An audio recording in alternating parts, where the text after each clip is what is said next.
Hello everyone, my name is Dan O'Neill. I am 28 years old and I'm the founder of the O'Neill team at Signature Premier Properties. And today I'm here to talk to you about seller objections. Before I get into how I overcome these obstacles, it is incredibly important to remember that the first step to this is having a good, solid, soundproof listing presentation. Everything starts with your listing presentation, your market knowledge, and your confidence. The first objection that I'd like to talk about is experience.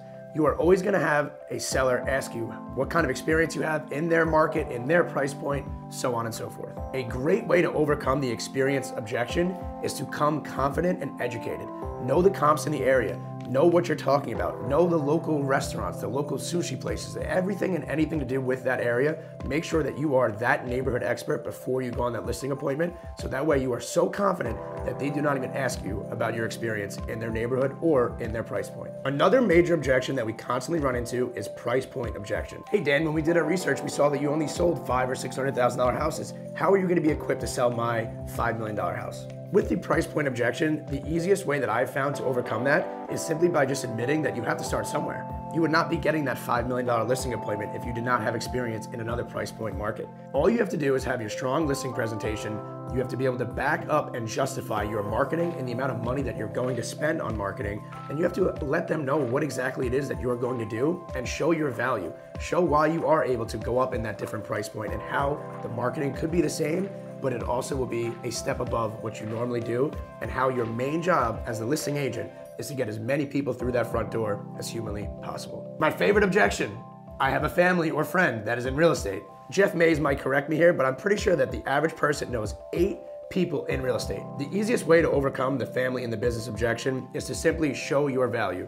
Show your sales, show your experience, show your marketing, show your beautiful listing packet that you're gonna make if you haven't already, and show your results. Actually, I lied, this might be my favorite one. Age.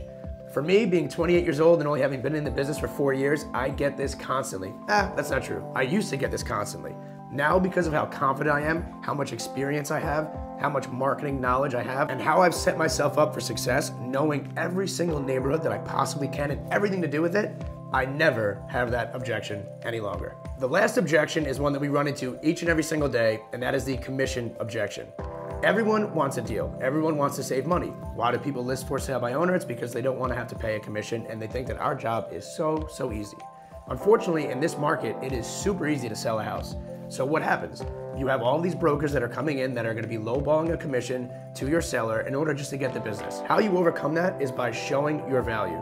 It is by showing your marketing, your statistics, your market reach, your network. All of these things are ways that you can now prove to your seller that you are gonna be spending money on the listing. You're gonna be getting them the most amount of showings, which will then in turn to the most amount of offers, which will then in turn to a bidding war, and you will be able to sell that house for much more money than everybody else in your market. So to recap, the best way to handle these objections are to make sure you have a strong listing presentation, strong market knowledge, you are confident and educated, and you know what you're talking about, so that way you can overcome any and all objections. So that way you can be a listing king or queen.